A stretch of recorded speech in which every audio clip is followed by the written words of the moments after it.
were saying about the basic routine, okay? Mhm. And was it pretty much, what was, you were married at the time, so was there any, did you have a social life? Did you guys go out to the movies? Did you go dancing or?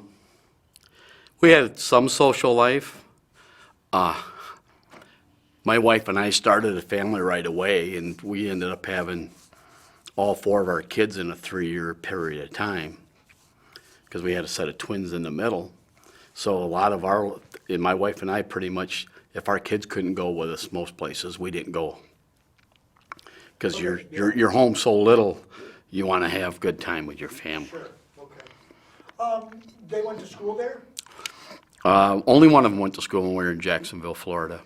She went to kindergarten there. Okay, so they were too young to. Right. Okay.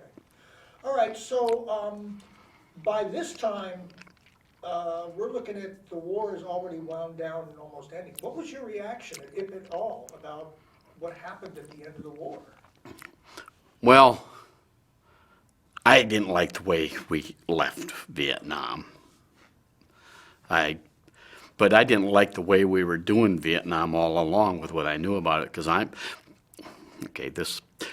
I feel the biggest mistake we made in Vietnam, we let the press get too involved in what was going on, because the press doesn't necessarily always tell the whole truth. And when you're a reporter, a lot of reporters are more worried about their legacy than they are the truth. I'm trying to be diplomatic with that. But, you know, I remember Walter Cronkite and Dave and all those guys when I was a kid growing up. You never knew their viewpoint on something. They would report the news as it happened. You wouldn't know if they were pro or con on it. And starting with Vietnam and to today, now you pretty much know exactly how that reporter, how he or she feels about it, or about the people they're talking about. And to me, that's not true reporting. So, you were aware and probably saw on television the scenes of helicopters being thrown off of ships, and I actually knew people who were literally going up to out of the embassy and all that. What was your reaction to all that, or the reaction of the guys around You mean the evacuation off the embassy and stuff like that there? Yeah. Well, you're hoping they get it done and people don't get hurt and stuff like that. That part, you're glad. You're like, it's when you're seeing people getting saved and stuff like that, you got to feel good about it. But then you see the ones that get left behind and you feel remorse for them. You know, and if you're human, you got to feel something for it. But Yeah, I've done a number of interviews with some of those refugees that are here in Michigan. So, with the war ending, did that change the way things work with you at all? I mean, was there any change in terms of your duties or whatnot? no, I just pretty much just kept moving up the ladder of. Well, let me see. We're at the VP squadron, VP 56, the Flying Dragons, and I did a tour in '73 up to Iceland. Yeah, okay. Yeah, Yes, we tell us about that. went up to Iceland. Got on the stretch 8, flew up to Iceland. If my memory serves me right, that was the summer tour, so it was daylight all the time, and the Icelandic people are just fantastic people, friendly as can be. I got along real good with them. Some people did. We have what we call the ugly American syndrome. We sometimes have people go to a foreign country, like whether it be Iceland or over in England, anywhere, and some of we Americans tend to be a little too arrogant for our own good, and we think everybody should be like us, and if they're not, there's something wrong with them. Whenever I was in a foreign country, starting with Iceland being my first one, I tried to learn their culture and, embrace it, because you can learn from it. I would try to speak their language. I'd tear it all to hell, but I'd try, and they'd respect that because you're trying. And then they say, okay, you tore it up enough, now we'll talk English to you. I'd go to their houses and have dinner with them. Working in the galley, and I got all the civilian Icelandics working with me, men and women. And some people use the black market. They would go buy Hershey chocolate, and you buy it for a buck a bag, and they'd sell it for $5 a bag to the Icelandics. Well, the women would like the chocolate. I'd go buy a bag of it and just give them a bag of chocolate and say, have it. Can't get in trouble for giving it to them, but you can get in trouble for black marketing this stuff. So I just did that because, I got along with them and made them happy. It didn't hurt me to give them something. And then when I left, this one woman that I'd give that stuff to, she made me virgin wool scarf for me and my wife and stocking caps from the sheep that her husband raised. And something I did not expect. I was the ship getting ready to go, and she just brought it to me and gave it to me. Go back just a little bit. What was the American presence in Iceland? What were you guys doing there? Being an anti-submarine warfare squadron, that is a good area for us to patrol the oceans and look for Russian subs and everything else. That's our job. We try to detect where the Russian subs are and everything else. So the Cold War, they're keeping an eye on us. We're keeping an eye on them. Yeah, I was just going to say that we've entered it from Vietnam. We entered into another. Right. That's why they called it the Cold War. Right, because, yeah, and the one thing there, while we were there, the Russian Bear landed, which is their great big airplane. Within an hour and a half, our C-5A landed and parked right next to it. Mine's bigger than yours is.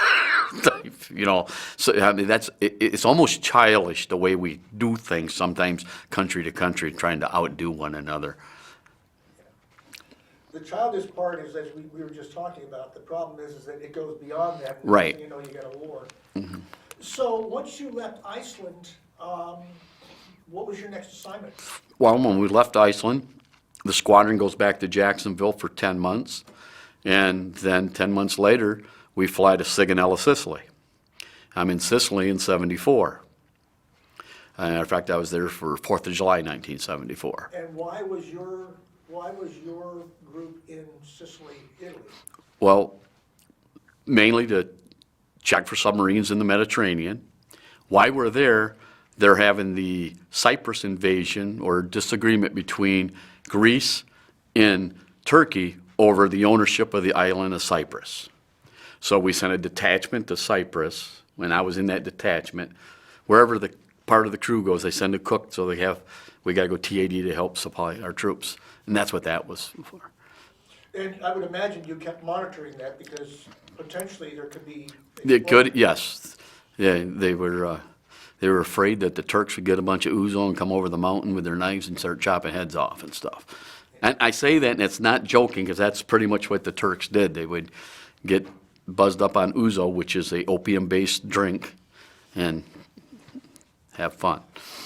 So that crisis pretty much came and went.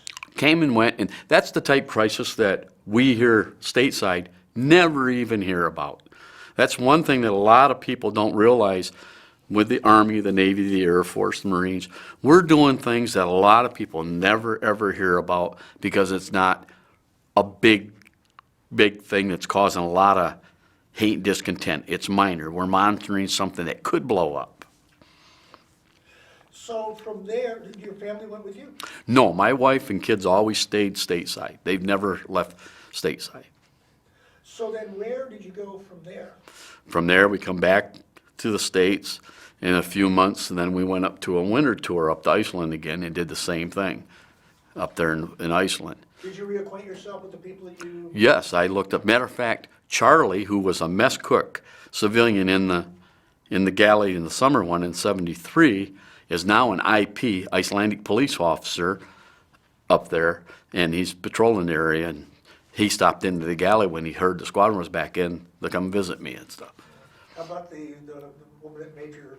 She was there working and stuff, and I mean, they come up and hug you like it's a long-lost relative that they haven't seen in a long time, and it's heartwarming when you get that. Yeah, I think in foreign countries, Americans, as you say, that aren't arrogant or quote-unquote ugly, are welcomed.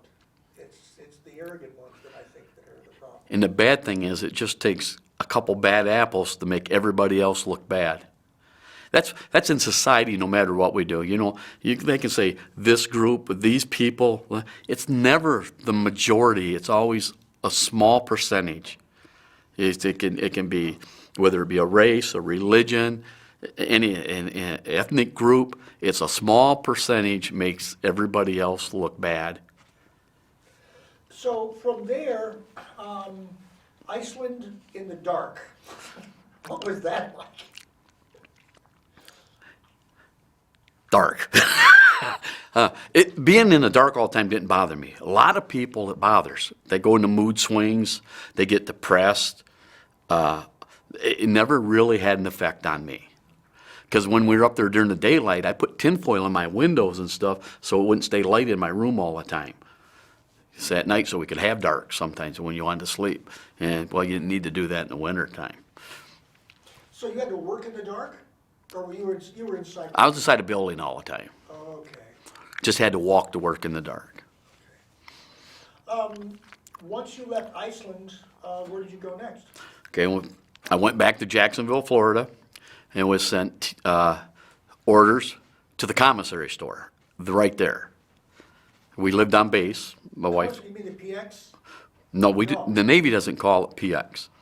The commissary store is where you get the groceries, and what you call the PX is where you go to Kmart or Walmart and buy your clothes and stuff like that. But the commissary is where you go buy your groceries and everything else. And most the bases have a commissary store.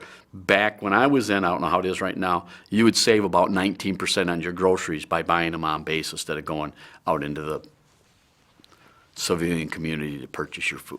So what were you doing there?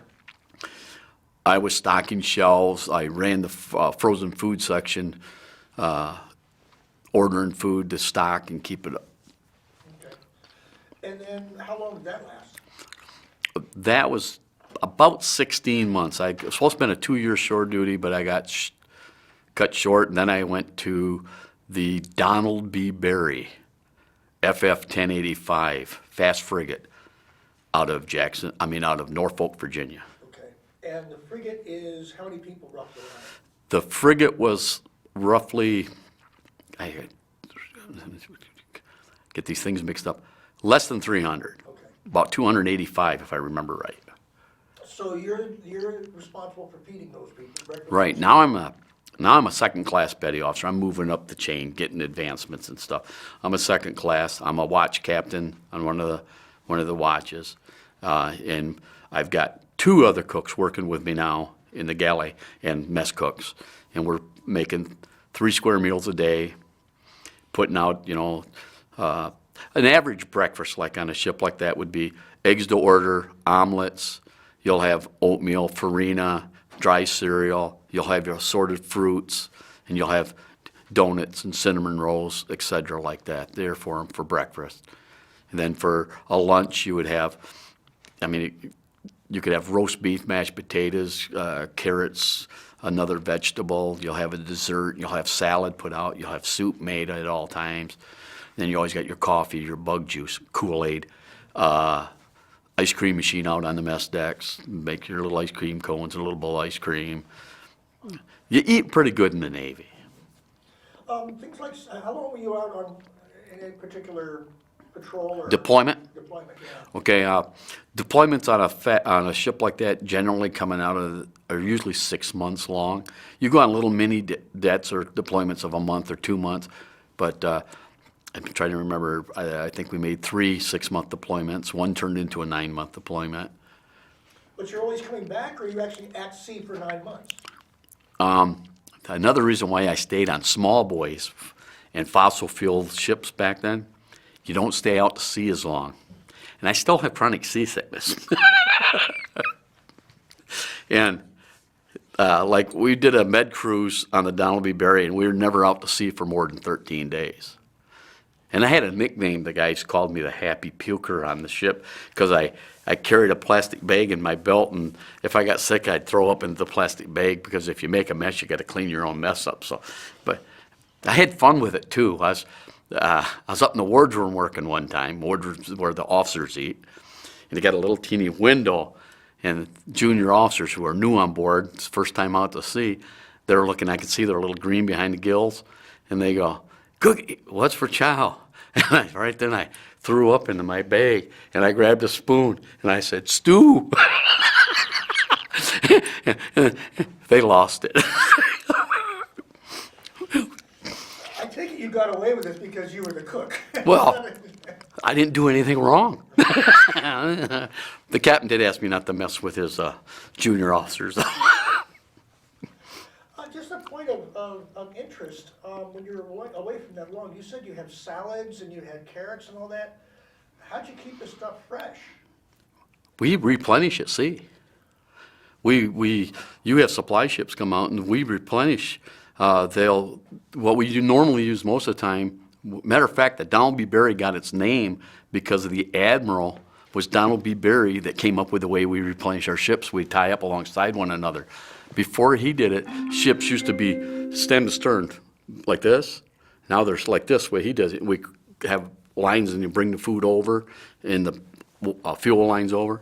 But most of the time when we do food, we would use what's called the vert rep, which is helicopters bringing in pallets and sitting it down on the deck and everything else.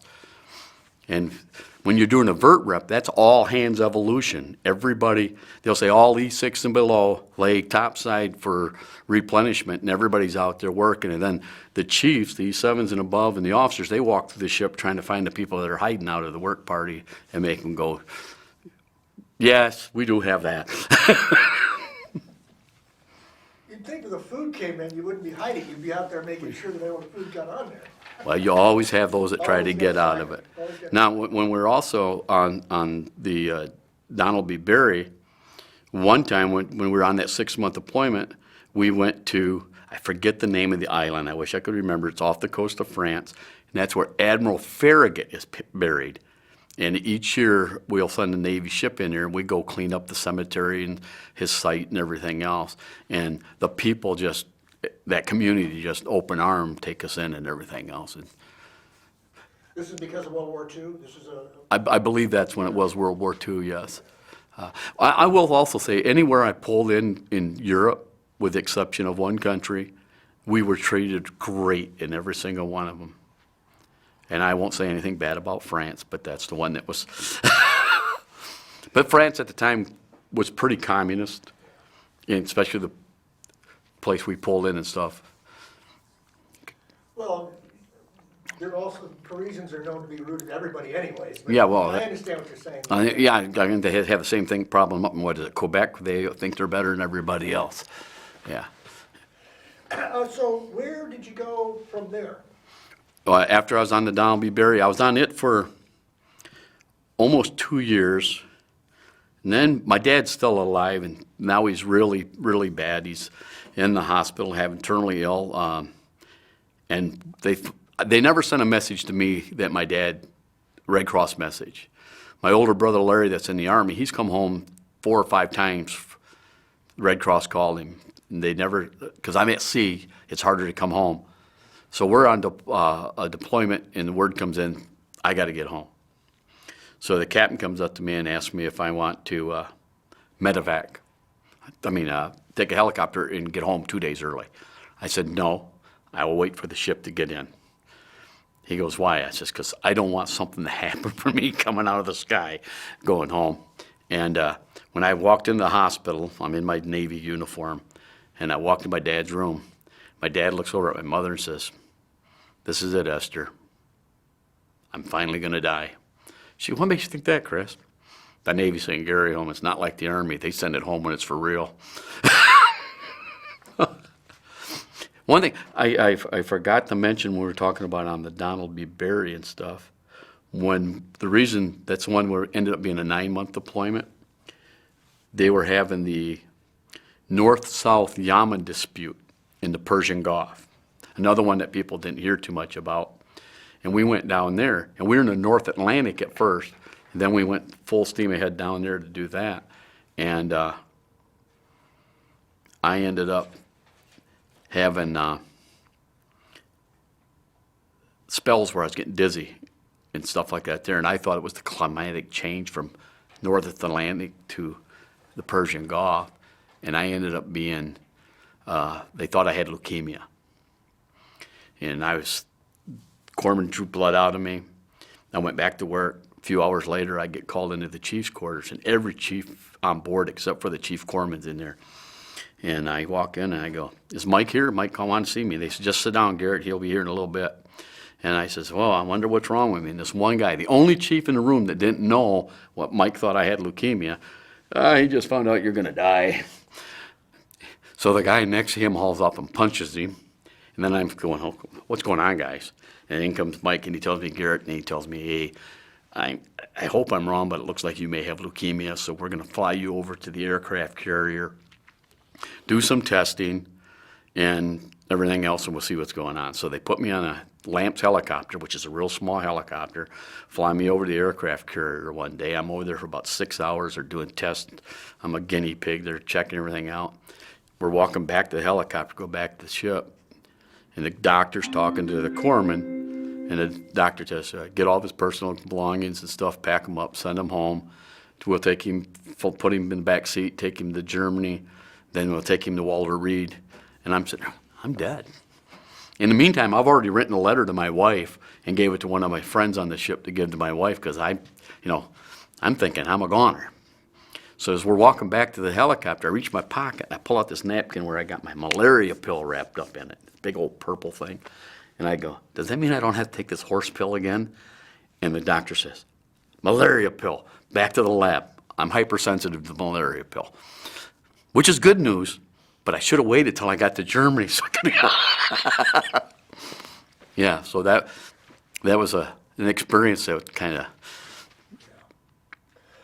If you don't mind, and certainly if you don't want to talk about this, I understand, but you brought the story up to the hospital. Your father's there, your mother's there. Was any other family members there? My brother was home on leave from the Army. All my brothers and sisters were there except one. My brother Randy couldn't be there because he was on his way to the state penitentiary. So, if you don't mind, did you get any indication from your father? He's surrounded by, he told you kids that you need to get into the military, at least serve one. Was there any sense that you felt like he was proud of you and your brothers because you were there in uniform? Once we were in uniform, there was never a time he wasn't.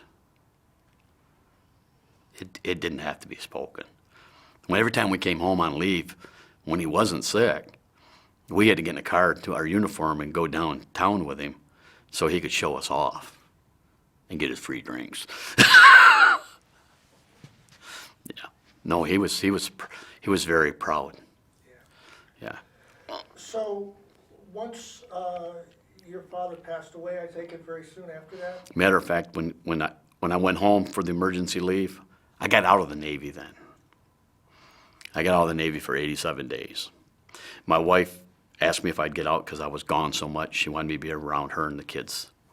So I got out, and I prior to that, I made arrangements to have a job and everything else, which it kind of didn't materialize. It fell through. They reneged on some deals they made with me. But I got out, and I worked at Meyer Marches of Thrifty Acres for about 87 days. And when that didn't work out, I told the guy what I needed. I needed to be full-time employee. I needed insurance for my wife and kids. And he says, "We're at 17.5% unemployment in this area. You're in no position to make demands on me. Be thankful you have a job at all." And I said, if you don't do that for me by the time I leave today, I'm going back in the Navy. And he said, "You got out of the Navy. You don't like the Navy."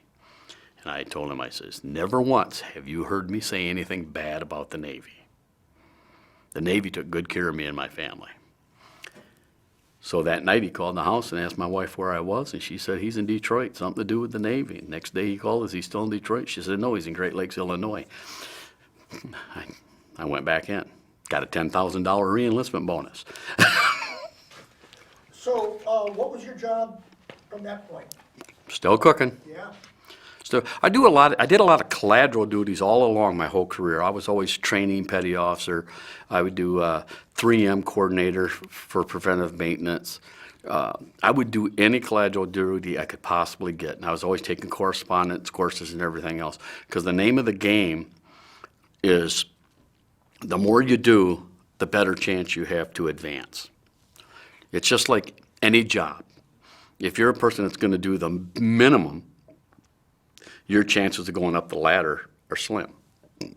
If you do the extra, if you're the guy that stays, I'll stay and work overtime, you're the one that has a chance to make promotions, get raises and stuff. If you don't mind me asking, what was your wife's reaction to this? Because she was the one encouraging you to get out. When I came home that day and walked in the house when he reneged on the deal, I didn't say a word to her about it. She said, "What's wrong?" And I said, "I'm going back in the Navy." I told her what happened. She says, "Take it," because I worked in a bakery. So she says, "Take your shower, sleep on it. Don't do it because you're mad, and then we'll talk about it." So I went in, I took a shower, and got out, and I got dressed, and I'm walking out the door, and she goes, "Where are you going?" I said, "I took a nap. I was taking my shower. I'm going back in the Navy." She says, "Okay." She knew I pretty much made my mind up. At the time, I was making $200 take home a week. I have a wife and 4 kids. I got to pay rent. I can't afford to take my kids to McDonald's once a week. You know, a little teeny treat like that. And I said, I'm not going to, that's the way I was brought up. I'm not going to have my kids brought up the same way I was, not being able to do stuff. So I went back in the Navy. Then once I went back in the Navy, now I got free insurance for my family. I went from making $800 a month to taking $1,600 a month home. I got base housing and everything else. And it was just, and then I got $10,000 reenlistment bonus, which I got half of it. Then I had to wait a year to get the other half. And I finished my career after that. But now, because, were you deployed outside of the country again after that? Or Oh, I went to another ship. When I was in Great Lakes, I was waiting on orders, and I went to the U.S.S La Moure County, LST 1194. And that's a landing ship tank.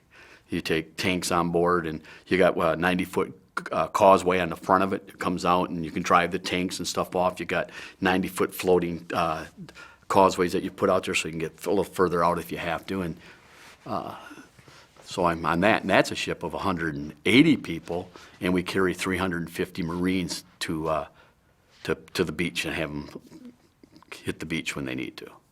So this is practice. There's no major conflict going on at this time. When I first got on board, there's no major conflict.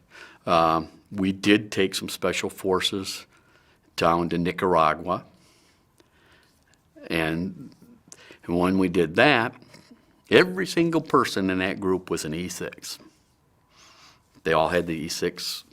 They weren't all E6s, but that way, when they go places, no one knows who the boss is, you know. You know, normally when you go someplace and your officers, you salute them. These groups, they don't salute their officer.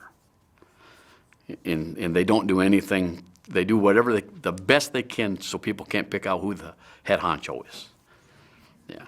I'm aware of that particular, I know what happened. Right. And then when I was on there, we were getting ready to pull into Ireland to meet the Irish. One of the other things, ships, we always go in and we pull in port, we meet the people. One ship we met the Danes. This one we're going to meet the Irish people. We could see the people on the pier cheering us, pulling in port. Message comes, full steam ahead to Lebanon. We go to Lebanon, and now we're off the coast of Lebanon, put the Marines on the beach in Lebanon, 1982, year before the Holiday Inn explosion, bombing. We're there for Thanksgiving and Christmas. I go on the beach. I go on the beach to serve the Marines Thanksgiving. I go back to the ship, and the captain asked me how it was. I says, "Captain, was pretty good." I said, "But if we ran the show ourselves, we could do a better job." "You really think so, Petty Officer Veihl?" I said, "No, sir, I know, sir." He goes, "We don't have enough cooks." I says, "I'd get enough volunteers out of our crew to help me." He says, "You think so?" And I go, "Yeah." So captain got on there, got on 1MC and says, "Petty Officer Veil's got a question for the crew." And I told the crew, I says, "I want to go feed the Marines Christmas. I need volunteers."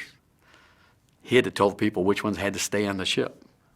But The full crew fell into it. They got into it. We went and we fed them Christmas dinner. 2 days before we went to go, the Commodore came out and said we had to take 2 people off each of the other ships, that he didn't want our ship to get all the recognition. So the captain said, what do you got to say about that? I said, that's okay. Just tell them to wear their salt and pepper uniform, but don't wear a cover. I says, I'll furnish all the hats for sanitation purposes we need to have for serving food. He goes, okay, so he sends off the message. He says, you got enough paper hats to do that? I said, we're not using paper hats, Captain. We're using La Moure County ball caps. He goes, oh, you devil, you. That way they're going to wear a ball cap that says our name of our ship on it. So we went and and there was 1,800 Marines on the beach, because all the ships offloaded the Marines, and we fed them their Christmas dinner. And it was in the airport there. They had BBC there, ABC, NBC, CBS. Everybody was there filming it, and a bunch of us were getting interviewed by the press and everything. The press come up and says, well, what do you think about being here? I says, I'm an enlisted man. I'm not allowed to think about what I'm doing here. I'm just here doing what I'm told to do. I'm here to feed these people. I won't mention the actress's name, but we had an actress there with the USO, and she was there for the troops, and she was there to further her career. Most of the people that do that are sincere, but some of them are there to further their career for publicity and stuff. And when it come time to feed, she came out, she says, do not set a place for me out there with the animals. I'm going to eat back here someplace. I said, yes, ma'am. So I went and set up a place back there, and I took a pie tin and I bent it up kind of funny and made it look like a trough. She goes, what's that? And I said, that's for the pig, and that's where you're sitting. And her crew people all started laughing because they didn't like her attitude either. She was, you don't call them people pig, animals. But we did. We fed them beef cordon bleu, turkey, ham, apple pie, cherry pie, pumpkin pie, pecan pie, peanut butter pie, yams, a whole meal for Thanksgiving dinner and a Christmas dinner. Yeah. I don't recall what the Marine, were they involved in conflict during that period of time? I don't remember that. Well, the Marines were there, and the bad thing is we had our Marines there, but they weren't allowed to have bullets in their rifles. We were there. It's another one of the fiascos when you let politicians do the dictating how to do something, it screws up. In 1983, the year after, that's where the group there, I can't remember which Islamic group it was, they drove a truck into the Holiday Inn, killing the Marines that were in there and stuff. And because the Marine guards that were there, they couldn't stop it. They didn't have no bullets in their gun. Yeah, we were there because that was a more like a Civil War type thing going on with the people right there in Lebanon and stuff. When we were on the beach, there was dead carcasses of animals and stuff all over the place. Matter of fact, we were told when we would send the food to the beach every day for breakfast and the evening meal, the Marines would eat rats, the rats during the day, but in the morning we'd send breakfast out. And we were told scrambled eggs only and no fresh fruit, no baked goods, stuff like that. So I'd send them out off my ship. I'd send them ham and cheese omelets, which is a scrambled egg really, but it's just looking better. And I sent donuts and fresh fruit and everything else out. And then the colonel come to the ship when it was getting ready to debark. Another unit group was going to come in and take our place, another bark. And I'm on the ship, and I get called up. They come down to me, and I'm in the galley working, and they go, Petty Officer Veihl, Colonel Stokes is up in the wardroom, wants you there now. So I got there. Colonel Stokes, Petty Officer Veihl, reporting his order, sir. He goes, you caused me a major problem, sailor. And I go, what's that? He goes, I got 1,800 swinging out on the beach, and they all want to ride this ship back to the States. What do I do? I can only put 350 on board here. I says, do a lottery, sir. Because we were known as a good feeder. We took care of the people. That was always one of the things I always wanted to make sure, being a cook, I took my job serious. And I always told all the people that I was training how to be cooks and stuff, we shouldn't even be called cooks. We should be called morale petty officers. Because if the food is good, your crew is usually happy. If the food is bad, the crew's miserable. And I'm a firm believer, if you put out good food, and that's why whenever I work, I always walked around the mess deck asking people, how is it? And if a guy says, well, my ma used to do, I would sit down and listen to what that guy said about how his ma did it. And if it was at all feasible, I'd see to it that I could incorporate that so he had a feeling of it. Another thing I always did, and being on a small ship, it was easy. I'd go to personnel when I checked on board. This is after I made E5, when I had a little bit more pull. I'd go and get the birth date of everybody on board. And the guys would sit at a table with the same group every day. I would bring a cake out about the size that 4 guys could split, and it'd say, happy birthday, Harry, or whatever his name was, you know? And there were times that full-grown men would break down crying when they got that birthday cake because it was the first birthday cake they ever got in their life. You know, a little thing like that, that even me, a poor boy growing up, my mother made sure I had a birthday cake. But there are some people where they didn't even get that growing up, and then they get that given to them. That meant so much to them. So things like that, that's where I get, like I say, the morale petty officer part. We're so important about keeping people feeling comfortable with what we're doing. So the conflict, if we call it that, was later on, of course, as you say, with the Holiday Inn and all that, but you left before all that happened, Right. right? So now you got 350 guys, Marines on your ship leaving. Did they say anything? Did you interact with them? I mean, Oh, the Marines, I interacted with them all the time. I used to pull pranks on them. Matter of fact, when they first checked on board the ship, I would always go to their sergeant and say, because I had more passageways on the ship than anybody else being supply department, and I'd say, do you want work for your people? And I'd go show him my passageway. He'd assign a couple of Marines to this passageway, a couple of that one, and they would strip the floor, wax the floor, polish the brass, and then they'd sit and stand watching that passageway and get on anybody that tried to throw a piece of paper on the deck or something. They took ownership of it, and it gave them something to do while we're at sea. Because the biggest problem with the Marines at sea, there's nothing for them to do other than exercise. And then I remember this one time, the Marines, they'd eat breakfast. Then some of them would go get in line for lunch already and just sit and wait for lunch. So I took a box and I wrapped it up in tin foil, put a hole in it, and I said, there's 1,600, there'll be a drawing for the winner. So we go into the room with the hallway, the passageway, what we call them on ship, and there's a bunch of Marines sitting there waiting and waiting and waiting. I go, well, what are you guys waiting for? Waiting for 1,600 so we can see who won. They said, did either one of you put your name in the box? Well, it didn't tell us to do that. I said, there's nothing in the box, gentlemen. I just wanted to see how many dumb Marines I could get in the passageway. And normally they all start laughing. Yeah, I guess we are. well, there's always been this competition between the Navy and the Marines anyways. There's competition between all 4 branches, 5 branches now. We just all like to pull each other's leg a little bit. Even now, I've been out 26 years, and we still do that with each other all the time down at the Legion and stuff. So, yeah. So when you left there, what was your next tour of duty? Okay, now, you got to remember, still got chronic seasickness. Because that's something that doesn't go away.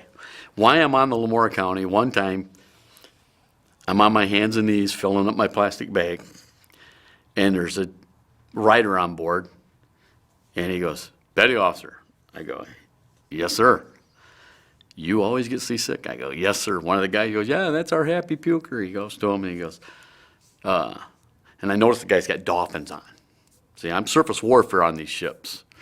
And then he's got dolphins on, so which tells me he was a corpsman at one time, because now he's an officer. He's a physician assistant. He said, did you know if you're on submarines, you wouldn't have that? I go, they're still on water. He goes, no, we're under the water. We don't have the turbulence. Once you get past the continental shelf, you submerge, you don't have this.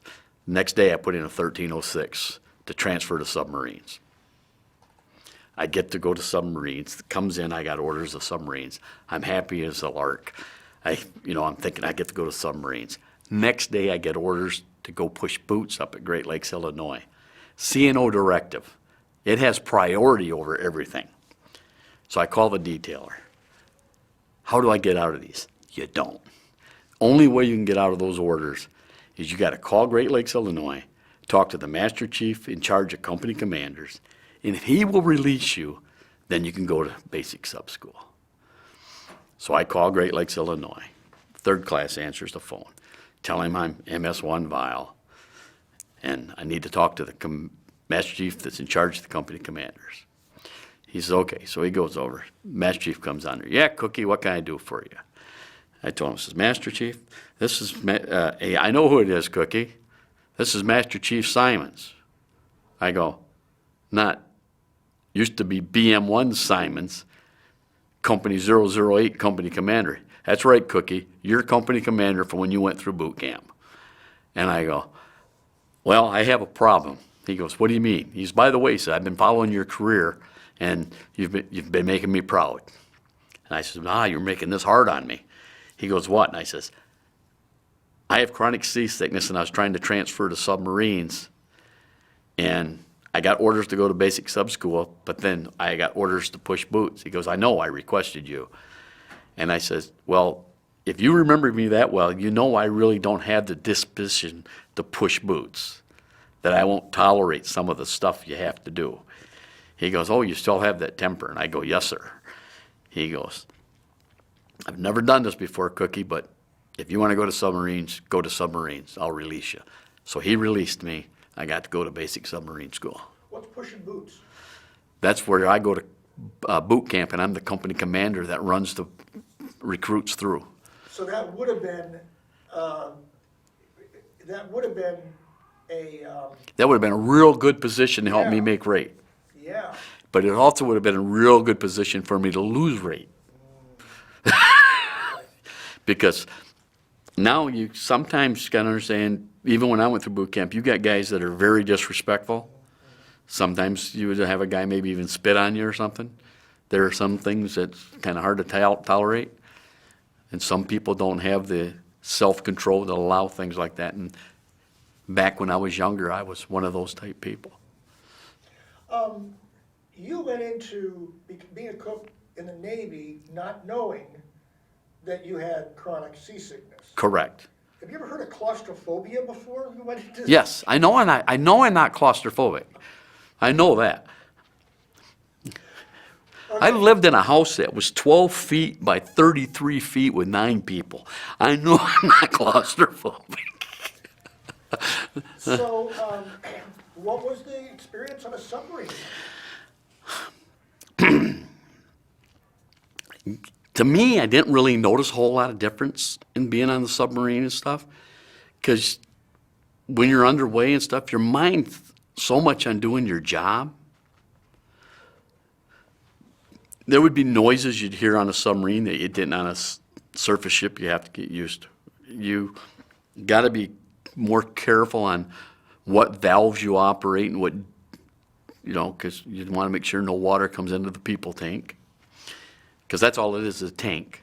You're basically living in a tank. It's a tank within a tank within a tank and other tanks and stuff like that. You've got a crew of 120 officers and enlisted people. You've got about 7 cooks on the whole ship that's doing the work.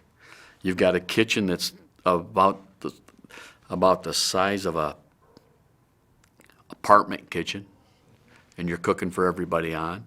You got it looks like a regular stove like you'd have in a house instead of, you don't have the big one you have in the bigger ships and on the shore stations. You got metal things all over the place, crisscross lights, so that you put pans and stuff on it, so when you're underway it doesn't go flying all over the place. And you can almost be guaranteed when you've got something that's really loose, that'll be when they want to do an emergency up bubble or something, so everything slides off. So you got to be prepared for that not to happen. The food on board, a lot of people said, well, sub sailors eat so much better than surface sailors. It's the same exact food. Gets from the same supply depots. The big difference was back when I was in, we got an extra 25 cents a day per person for food. So you got to buy a little bit more.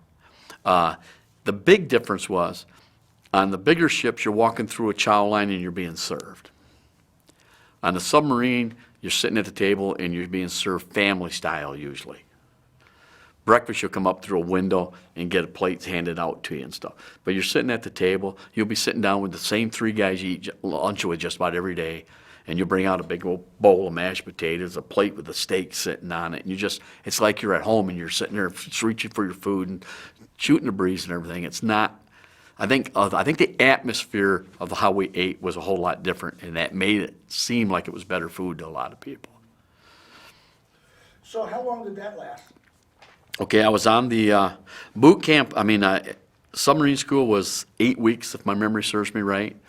You go through a pressure chamber to see, make sure you can handle the different depths and stuff like that. And you have to learn all about hydraulic. Now I got to go in there and learn. Remember, I didn't want to be a machinist, mate, and electrician. Well, now I have to learn all about the electrical panels, what they feed power to. I have to learn what all the mechanics does. I have to learn the hydraulics, what the valves do, and what they secure and what they don't secure. When a person wears dolphins, and see, when you get out of sub school, you don't wear dolphins yet. You don't wear dolphins till you go to your ship and you qualify on that ship. Then when you transfer from that one, you have to re-qualify on the next one. Because you're going to a crew and you got to, when you're wearing a dolphin, you're winning their trust that in an emergency, they know you know what to do. You know how to save the ship. You know what valves you can and cannot open and stuff like that. It's just like they teach you learn little things like port, lead, starboard, 6 to 1, which means port leads, the port 1, lead, starboard, 6 to 1, and it tells you which panel is each one of them. So you know how to secure everything and shut things down. And you learn the whole system, and that takes 6 months to a year. All your free time, you're learning these systems. And you have to go to other people on the ship and get signed off on this. And if you're behind, you got to get so many points at least each week. If you're behind, they put you on the dink list. And if you're on the dink list, you're not allowed to watch movies. You're not allowed to do anything other than keep studying. It's almost like if you're in school and you're behind the time, you're not allowed to go out and do anything. Or your parents would do that if you get bad grades. Pretty much the same thing. So once you get qualified, then you're just back to doing your daily routine, working. And Did it turn out that you didn't get sick? didn't get sick, unless we were on the surface. Then I got sick. When that tour of duty ended, what did you do next? Well, when I was on the Jacksonville, I went from basics to the Jacksonville, which is the U.S.S Jacksonville SSN 699. That was my first submarine. I went on there and I got qualified on it. I had a few problems when I first got on. I started having a problem with losing the strength in my arms and stuff like that. And we never did figure out what it was, but eventually just went away. We had a collision when I was on that one. And we were coming in port, and some officers were supposed to wake the captain up at a certain time, but they thought they were going to show that they could handle it. And, well, long story short, we sounded the collision alarm and we ran into a causeway. And this is the second time that Jacksonville was in a collision. They ran into a Turkish freighter in '82. And we had 4 guys on board that were on in '82, and this was in '84. So they wore T-shirts the next day coming down the pier. The Axel wasn't too happy with. Crash crew of '82 back for more in '84. So they got reprimanded for that one. You know, you got to try to make light of everything, but some people don't see the humor. But the camaraderie on a submarine, you're a little closer. You go to sea with 120. You've only got 100 racks, so you got 40 people that are hot racking. Which means as one guy's getting out of bed to go out of his rack to go stand watch, somebody's crawling into it and it's still warm. Fortunately for me, being a cook, only rate that can't hot rack. Sanitation don't want cross-contamination when you're working with that food. And on a submarine, there's only one rate that can't go to sea without, and that's the corpsman. You have to have at least one corpsman on board. So, once you finished up with that, where was the next? Well, when I was on the Jacksonville, I made chief, E7. And chief is a big transition in the Navy. You go from wearing dungarees and the Dixie cup, you go into wearing, the same uniform as the officers wear and stuff like that. And you go through an initiation. Well, they don't do it anymore. Back when I was in, you went through an initiation and everything else. Hazing. They call it hazing. To me, it's going through a chapter of life that you dreamed of doing. The only ones that thought it was hazing was snowflakes. I mean, anyway, I loved it. It was fun. It was something I looked forward. Matter of fact, when I did it, one guy didn't want to do it. The year before, he made chief before me, and he refused to go through initiation. So then when I made chief, he came to me and says, "You're not going to go through initiation, are you?" I said, "Oh, yes, I am. This is something I've dreamed about." He sits there and says, "Well, I don't want to do it." I said, "Then don't do it." And when he didn't go through the initiation, he wasn't allowed to sleep in the chief's quarters. He had to sleep down first class berthing. So now he would more or less felt I coerced him into going through initiation. So he goes through initiation with me. We both go through it. You could tell he wasn't enjoying himself, but I was having a blast. So we go through the initiation. We both made it. Now there's only one rack in chief's quarters for the new chief. So this guy, he's getting ready to move in, and the cop goes, "Where are you going?" He goes, "I'm going to get that rack." He says, "No, you're not. You're going to make down first class berthing. You didn't go through here because you wanted to. You felt like you had to. He wanted to. He's a real chief. Come on in." That's one of the, I mean, that's a very important position to change over to, because now you're not just teaching the younger people. A chief's job is also to teach the junior officers how to be good officers and keep them on the straight and narrow too. It's interesting because when I was in Boy Scouts, we were pretty much run by the American military in Taiwan. Mm-hmm. And we went through a hazing process. I'd be curious to know what yours was. Okay. I'll tell you what my uniform was. Being a cook, my uniform was an apron. The only thing I was allowed to wear was an apron. A little chilly, but I survive. They have it looks like an outhouse. And they have you smoke a big green cigar, stinky thing. And as you're drinking it, someone hollers, "Fire in a hole," and they drop water on top of you, ice cold water. First off, they're not going to really hurt you. You just kind of think before, So then we'd sit there and they mess with you. Then they come up there and they got this truth serum they make that's nothing going to hurt you. It just tastes terrible. And you go in to drink it, and they go, "Well, we know whether you do or not. We just need to know if you're a spitter or a swallower." So I just blow it all over the cob and say, "Spitter," just like that there. And then they, the most scary thing of it all, if you get scared, is you see them. They got a anchor made on a branding iron, and they got it sitting in a fire. They got a torch, and I mean it's glowing red. They stick it in a piece of wood. Smell that wood burning and stuff like that. They're going to brand you on your cheek, your butt, right?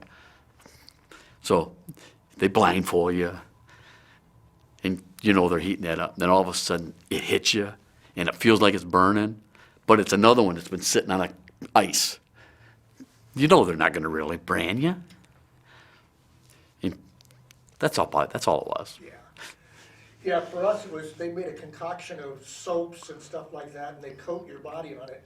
And we camped out for this summer, we camped out near the sand, and so they made you roll in the sand. So basically you got covered with sand, and then they took you over to the shower and you washed it all off. Well, that was more like our Blue Nose ceremony when I was going through the Arctic Circle. They get the biggest, fattest guy on board the ship, and they put grease all over his belly. They stick a maraschino cherry in his belly button, and you got to eat the maraschino cherry. You got to eat the maraschino cherry out. And when you go to do that, they grab you and they just rub your face all over in the grease. And we serve them blue eggs that day, blue mashed potatoes. They make you sit bare butt on a big cube of frozen ice. And to me, those are things that were fun, you know, and it never bothered me. And I didn't look at it as hazing. I looked at it as having fun. So, the noises are starting around here, and so we're gonna need to start winding it down, because Okay. the school is ending. But, what was the final decision that you were gonna finally retire from? Okay, well, after I left the Jacksonville, I went to the Baltimore, which did the same type stuff, Bay Chief there. Then I transferred off the Baltimore. I went to the Oklahoma City SSN 723, a new construction unit. And I'm there, and now I'm sitting there going, okay, it's time for me to quit being at sea duty. I've been at sea duty now 10 years straight. And the Navy says, you're going to shore duty. And I say, no, I want to stay at sea duty. They make me go see a psychiatrist because they think something's wrong with a guy that doesn't want it. And they ask me about my married life. And they said, how you and your wife get along? I said, good, we're never home. No, I said, we get along real good. You know, my kids and I get along real good. They go, why do you want to be away from them? I said, I don't want to be away from them. I want to be with them. Then why are you staying at sea duty? I said, because I lose $900 a month when I go to shore duty. You take $900 out of a family of 6 budget, you're hurting us. And they said, oh, it's monetary. It's not because you're having, no. Okay, you're going to shore duty. So then I go to the Senior Enlisted Academy, which is in Newport, Rhode Island, where I teach public speaking, English composition, human behavior, and management. I went through as a student first, then I was put on staff. I did that for a year and a half. Then the base career counselor gets transferred, and they don't have a new base career counselor. That was one of my collateral duties through my career, so they make me the base career counselor for my last 2 years. And when I'm sitting there, I'm thinking, I got 20 years coming up on me. I've got 4 teenage kids that don't know where home is. And I think, you know, I wanted to stay for 30.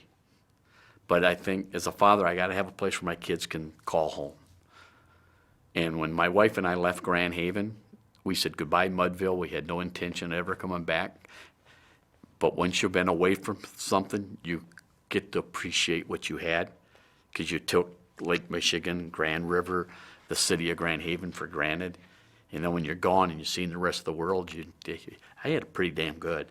So I thought it was time to retire, so I put in my papers to retire and come home. That, and I was on the Fat Boy program. What does that mean?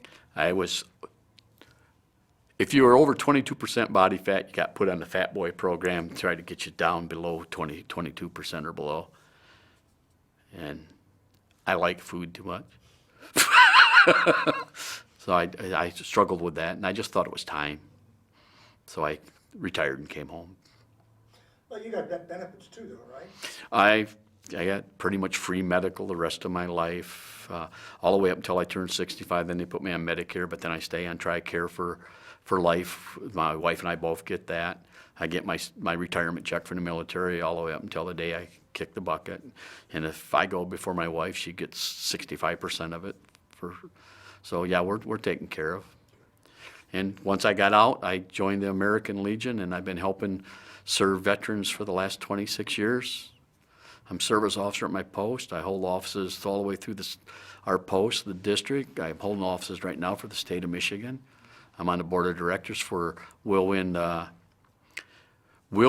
Signet Cove, which is a 1,200 acre resort that we take PTSD, brain trauma people up to reconnect and try them help find themselves. I guess my last question is, looking back on this long and illustrious career, what was it about the military, your experiences in the military, in the Navy in particular, that made you the person that you are today? Oh, I can tell you that once I got in the military, my self-esteem soared. I was very insecure when I first went in with who I was, partly because of the way we lived and everything else. And once I got in the military, a good example, when I moved from Muskegon to Grand Haven being a town with more money and stuff, a lot of the kids and stuff at the school looked down at us as bottom feeders. which did not help my self-esteem. And once I went into the service, they didn't look at you about where you came from, how much money your parents made, or anything else. It's what you did, how you performed. That built my self-esteem up, made me realize I could do whatever I wanted to do. While I was in the military, I also got my associate's and bachelor's degree and everything else, going through the opportunities that were handed to me while I was there. So I'd say what it did is it just gave me the self-confidence to be able to do just about anything I want to do. Given that you have a lot of contacts with a lot of people, I would like to ask of you that when we finish this interview, and you go back to meeting all those different people, that you explain to them this experience we just went through.